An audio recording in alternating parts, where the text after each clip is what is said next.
E queria lembrar, né, que, na verdade, a gente tem mais de 60 anos que vem sendo pesquisado, né, os efeitos da poluição do ar na saúde. Isso começou com grande ênfase na década de 50, principalmente nos Estados Unidos e na Europa, né, basicamente no Reino Unido, a partir de grandes episódios de poluição do ar, onde você tinha um aumento muito grande de óbitos, né, de mortes, em períodos muito curtos de tempo, um aumento de hospitalizações, tudo devido à poluição do ar. E esses estudos começaram de uma maneira bastante simplificada e, claro, vêm sendo cada vez mais sofisticados, cada vez mais detalhados no sentido de responder uma série de perguntas que a gente vem fazendo durante todos esses anos, né? Desde, bom, quais são os efeitos, né? Essa poluição realmente faz mal à saúde? Na década de 60, muitos estudos chegaram a concluir, apesar dos estudos no começo dos 50 indicarem, né, efeitos bem evidentes da poluição do ar na mortalidade, né, principalmente em Londres e nos Estados Unidos, onde alguns episódios importantes aconteceram. No final da década de 60, começo dos 70, quase não se conseguia identificar mais o efeito da poluição, até porque os níveis, né, de poluição haviam abaixado nesses países, mas a partir de, né, desenvolvimentos tecnológicos, de metodologias mais sensíveis, a gente vem conseguindo identificar esses efeitos e vem ampliando o leque de questões, né, qual que seria a relação para cada nível de poluição, qual que é o efeito esperado, quais os poluentes mais envolvidos, quais as fontes desses poluentes, inclusive pensando até em atuar do ponto de vista de intervenção nas fontes específicas desses poluentes. Hoje em dia, o material particulado, o PM10, uma boa parte dos estudos vem tentando identificar os componentes desse material particulado, porque ele é composto de uma série, né, de metais e outras substâncias. Então, identificar quais desses cátions e ânions seriam os mais responsáveis pelos efeitos. Tá? E, claro, há questões como, por exemplo, há um limite abaixo do qual estaríamos seguros, né? O André acabou de mostrar aqui alguns dados da Organização Mundial de Saúde, falando sobre os padrões de qualidade do ar, nossos padrões CONAMA. Então, essa ideia de que, bom, se estamos atendendo a esses padrões, estaríamos seguros, a nossa saúde estaria, estaria garantida. Mas o que a gente vê, né, a evidência de todos esses anos, esses 60 anos de estudos dos efeitos da poluição do ar na saúde, mostra que não. Não há evidência de que há um limite, que exista um limite abaixo do qual estaríamos todos sem nenhum efeito da poluição. Tá? A gente consegue detectar, hoje em dia, como eu falei, com métodos mais sensíveis, a gente consegue detectar efeitos em concentrações bastante baixas. Tá? Claro que a gente não consegue, nem vai conseguir nunca, estabelecer um padrão que seria zero, né? A poluição de fundo, né? A poluição, mesmo sem nenhuma emissão antropogênica, né, causada pelo homem, a gente teria um nível já de poluição, então seria impossível. Então, a gente tem que definir um valor, né? A gente tem que definir qual que seria esse valor guia, né? Esse valor limite, mas lembrando que esse valor limite não significa que abaixo dele não há efeitos. A gente teria um número menor de efeitos, mas a gente está trabalhando com essa ideia de função dose-resposta, ou exposição-resposta. Você tem uma exposição maior, você vai ter uma resposta maior, você vai ter mais mortes. Se você tem menos exposição, se o limite é mais baixo, você vai ter menos efeitos. Tá? Por exemplo, né, os guias que estão hoje sendo preconizados pela Organização Mundial de Saúde são esses aí, para o material particulado, né, tanto a sua fração bastante fina, que é 2,5, né, de 10 microgramas por metro cúbico como média anual, e o PM10, que o André já mostrou, de 20 microgramas por metro cúbico de média anual. E esse aqui são as médias de 24 horas. Tá? Assim como temos também para ozônio, né, um valor guia definido pela OMS. Na verdade, isso foi definido pela OMS em 2006, mais ou menos, foi preconizado para que todos os países, né, afiliados, né, à Organização das Nações Unidas, aderissem a esses padrões de qualidade do ar. Tá? Muitos países já aderiram, na verdade, a esses padrões, mas a gente aqui no Brasil ainda está sob a resolução CONAMA de 1990, né, que traz valores muito mais elevados. Né? O André também já colocou aqui para o PM10, né, que é de 50 microgramas de média anual, ou 150 para a média de 24 horas. E para os outros poluentes a mesma coisa. A gente estamos ainda em valores bastante acima do que a OMS está recomendando. Claro que já há uma discussão hoje em dia no CONAMA, né, no Ministério do Meio Ambiente, para diminuir esses padrões. Na verdade, já há muitos anos que vem tendo essa discussão, só não vejo ela avançar, né? Não tenho sentido, né, que tenha avançado essa discussão de realmente estabelecer novos padrões de qualidade do ar, que sejam mais protetivos, né, que protejam mais a saúde da população.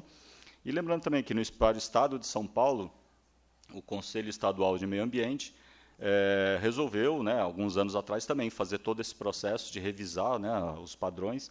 Então, para o Estado de São Paulo, já existem padrões atuais, padrões mais atualizados, baseados nesses padrões da OMS. Porém, estão em fase de implementação, né, depois da decisão final do CONSEMA, do Conselho Estadual de Meio Ambiente. Esses padrões, indicativo de padrões foi enviado para o governador, ficou pelo menos 2 anos lá esperando para ser assinado, foi assinado recentemente, mas há valores intermediários. Claro que o padrão final, por exemplo, para o PM10, é o de 20 microgramas, mas há valores intermediários entre os 50 e o 20, que deveriam ser atendidos em períodos que não foram especificados. Então, agora a gente está no padrão intermediário 1, que eu não sei de cabeça se é 40 ou algum outro valor, e não há uma data final para esse padrão deixar de existir e passar para o valor intermediário 2, até chegar no padrão recomendado pela OMS. Então, assim, temos uma lei, mas ela não temos data para essa lei ser exatamente cumprida.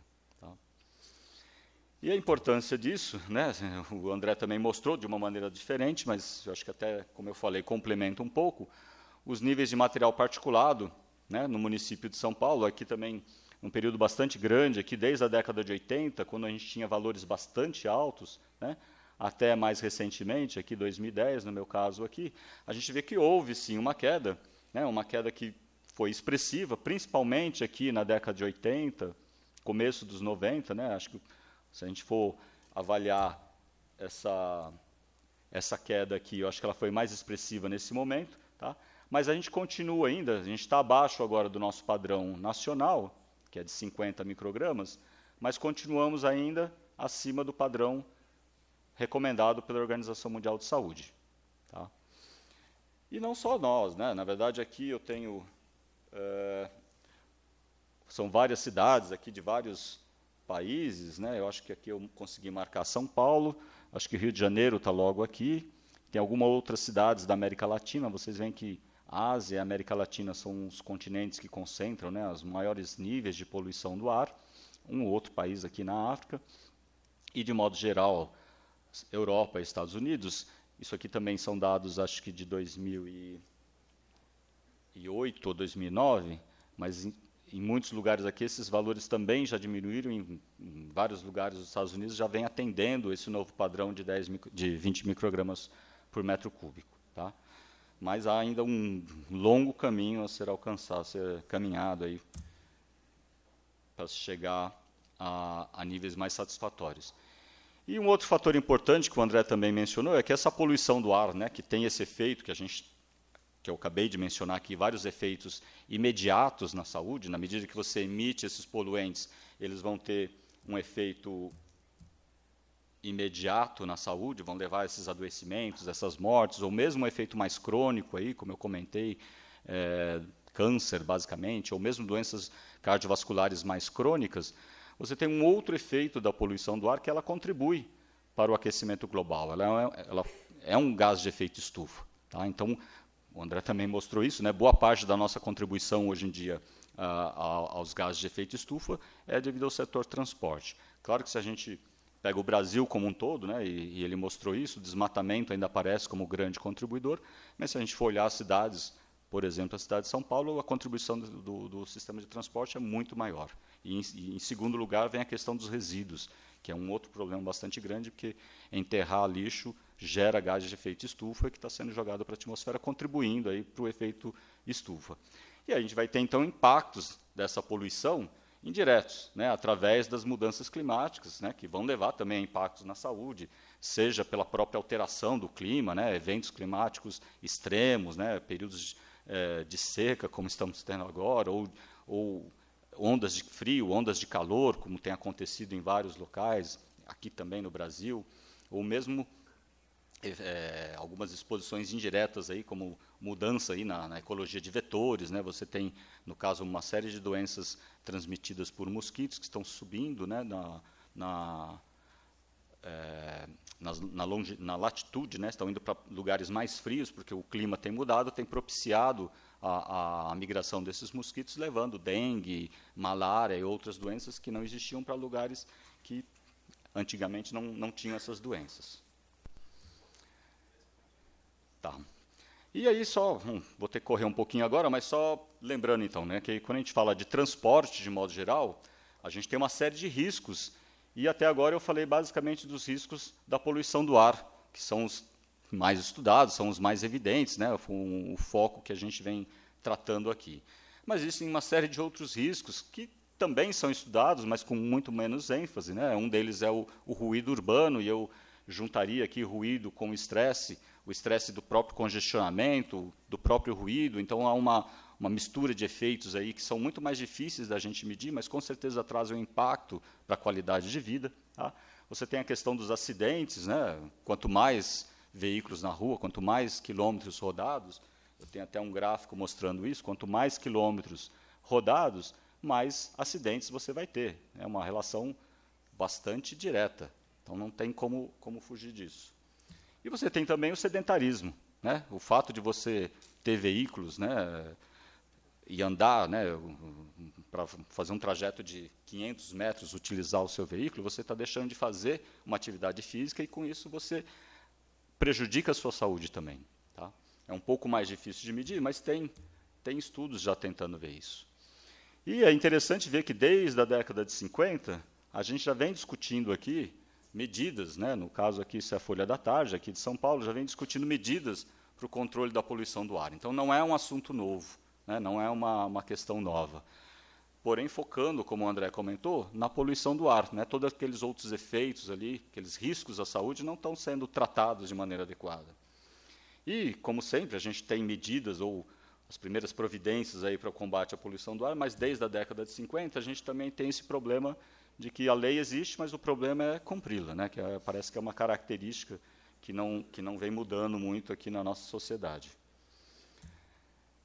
E eu gostaria de falar, o André tocou um pouco nesse tema, eu vou tentar falar rapidamente, também porque tem, né, uma série de medidas que foram implementadas, né, ou pensadas, pelo menos pensadas, no sentido de tentar diminuir esses níveis de poluição do ar, e com isso, claro, ter impactos na saúde, né, impactos imediatos, como eu falei, do ponto de vista de diminuir esses níveis, você ter efeitos já um menor número de internações, menor número de adoecimentos, mas impactos também a médio e longo prazo via mudanças climáticas. Tá? Então, tem uma série de medidas aí, mudança na composição de combustíveis, né, a retirada do chumbo como aditivo da gasolina, é inquestionável o benefício que isso trouxe do ponto de vista da saúde. Né, o chumbo ele tem, que era utilizado como aditivo, os níveis sanguíneos de chumbo no sangue eram muito altos em crianças, isso vai ter uma interferência muito grande também na formação cognitiva dessa criança, do adulto também, né, mas principalmente da criança.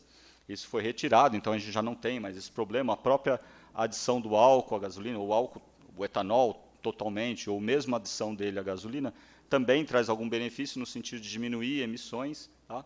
Os limites de emissão para veículos, renovação da frota, que o André também comentou, né, o incentivo para que se renove a frota, né, o veículo mais novo ele emite menos do que o veículo mais antigo, a inspeção e o controle, as restrições, né, que é uma outra grande discussão. Então, tem uma série de medidas que vêm sendo implementadas, mas muito pouco avaliadas do ponto de vista, principalmente de saúde pública. Né? Será que elas estão tendo algum impacto? Estão servindo para alguma coisa, todas essas medidas? Né?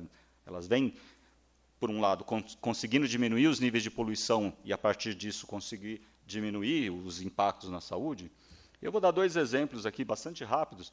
Esses aqui são os limites de emissão, num período aqui do década de 80 até a final dos 90, a gente observa como caiu dramaticamente os limites de emissão, tanto para veículos a gasolina, como para álcool. Tá?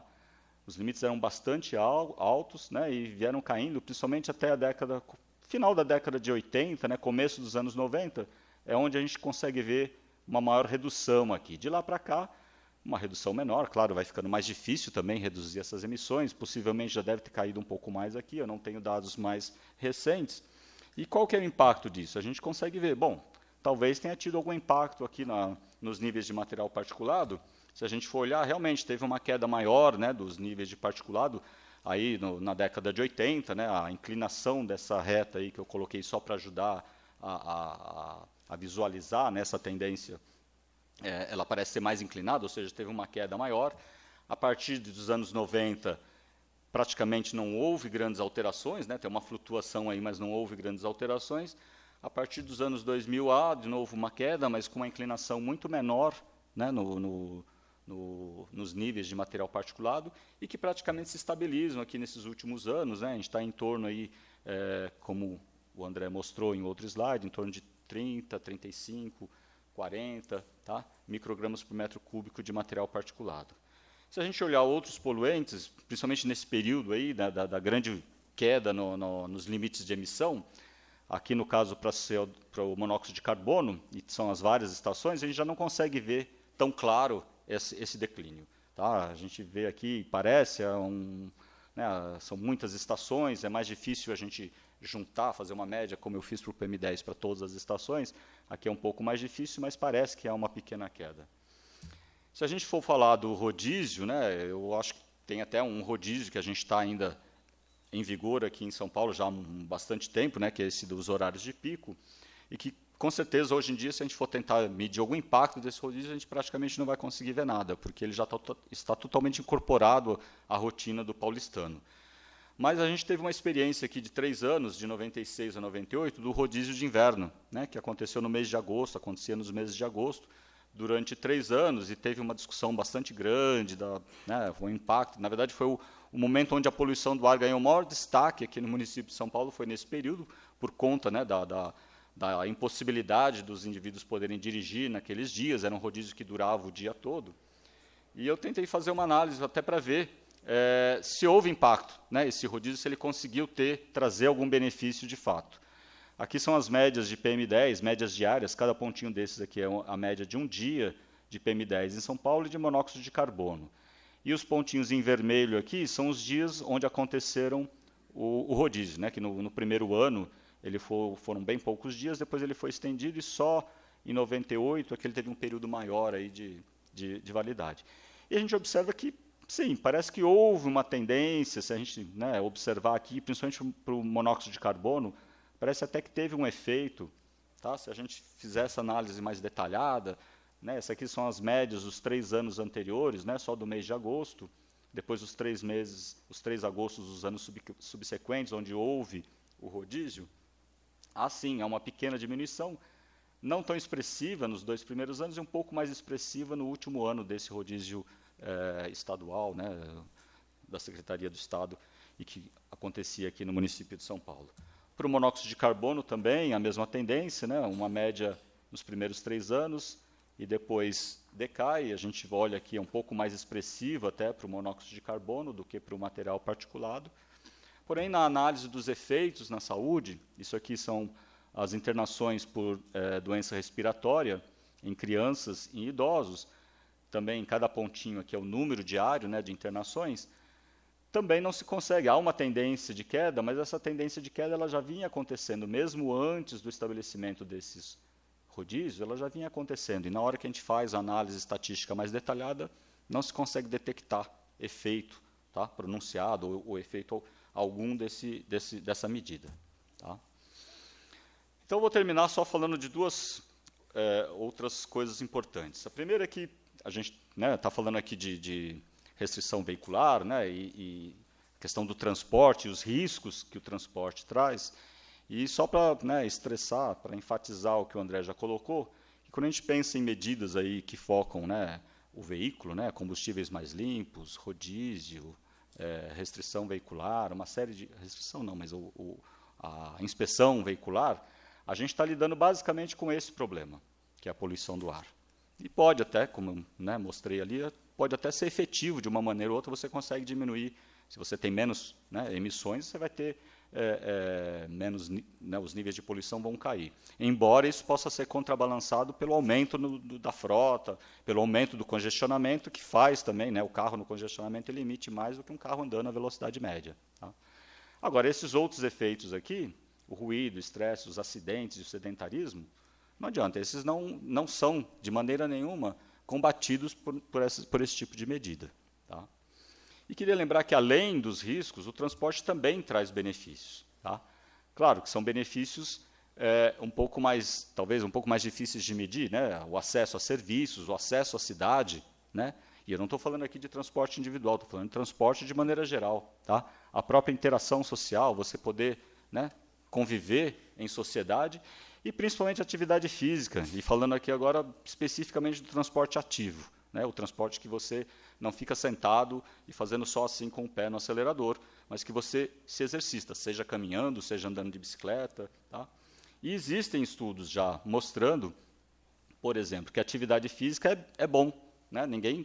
Acho que ninguém pode ser contra a atividade física. E tem estudos mostrando, por exemplo, que a atividade física é bom para doenças do coração, tá? Para doenças coronarianas, né? Infarto do miocárdio, doenças do coração de maneira geral, demência, diabetes, câncer de mama, câncer de cólon, até depressão. Esses aqui são riscos relativos, e todos eles aqui estão mostrando, estão abaixo de 1, significa que são medidas protetoras, ou seja, fazer atividade física, você diminui todas essas doenças. Então, é bom fazer atividade física, não há dúvida disso. Uma questão que fica mas se eu deixo meu carro em casa e saio caminhando ou saio andando de bicicleta, eu vou estar respirando a poluição, eu vou estar fazendo exercício, mas vou estar sendo mais exposto. Será que uma coisa não contrabalança a outra? Sim, isso foi pensado também e foram feitos estudos já. Eu vou focar aqui, tem em outros lugares também, mas eu vou focar aqui em 2 estudos feitos em Barcelona, onde eles criaram aqui 4 cenários, né, de redução das viagens de automóvel por viagens de bicicleta. Né? Eles têm um programa muito grande de uso de bicicletas em Barcelona, assim como em várias cidades europeias. 4 cenários diferentes. Eu vou focar só nesse último cenário, aqui, nesse segundo cenário, mostrando que uma redução aqui de 40% das viagens, né, por veículos, substituindo por bicicleta, você teria até um pequeno aumento aqui de mortes devidas à poluição do ar. Você teria uma morte, 15 a mais por conta da exposição à poluição do ar. Você teria 0,17 mortes, né? Lembrando que eu estou falando de estatísticas, né? Não existe 0,17 mortes, mas quase nada, né, de aumento para acidentes. Tá? E você teria um ganho, né, um valor negativo aqui, de 67,46 mortes, ou seja, no total aqui você teria menos 66 óbitos diários aqui. Eu não sei exatamente a escala de tempo aqui desse estudo, tá? Mas mostrando que é benéfico, ou seja, o fato de você deixar o seu veículo e utilizar o transporte ativo, você tem ganhos, pelo menos populacionais, você vai ter ganhos em saúde. Tá? Mostrando isso num outro estudo de uma outra maneira, tá? Você tem aqui a fração, né, atribuível aos acidentes, né, aos acidentes de tráfego. Tá? Você tem um aumento, né, isso aqui é o risco, isso aqui é a fração atribuível, tá? E esse aqui seria o número de óbitos por ano. Você teria um aumento aqui de 0,03 óbitos por acidentes, 0,13 por conta de estar respirando, né, o material particulado, mas o fato de estar fazendo atividade física vai diminuir em quase 12,5 mortes a menos. Ou seja, no balanço final você tem mais ganhos do que prejuízos. Tá? Então, incentivando aí o transporte ativo como uma grande solução aí em vários aspectos. E, para finalizar, né, esses estudos todos mostram que essas mudanças de transporte para o transporte ativo ou o transporte público, na verdade acoplado, eles trazem benefícios muito maiores e muito mais imediatos do que qualquer outra medida tecnológica, né, como o André colocou aqui, que foque, né, combustíveis mais limpos ou emissões menores, esse tipo de coisa. Tá? E os ganhos à saúde são inúmeros, né, em várias doenças. Né, diminuindo a poluição do ar, você vai ter ganhos aí para as doenças cardiovasculares, doenças respiratórias, você vai tendo, né, menos veículos nas ruas, menos acidentes, menos ruído, menos estresse. E o fato de fazer atividade física vai ter menos obesidade, menos diabetes. São doenças, né, com comorbidades aqui que também levam ao aumento das doenças cardiovasculares. E lembrando também que você vai ter uma cidade mais justa, mais equânime, né, com maior equidade aí entre aqueles que podem e aqueles que não podem ter veículos. Tá? É isso. Obrigado.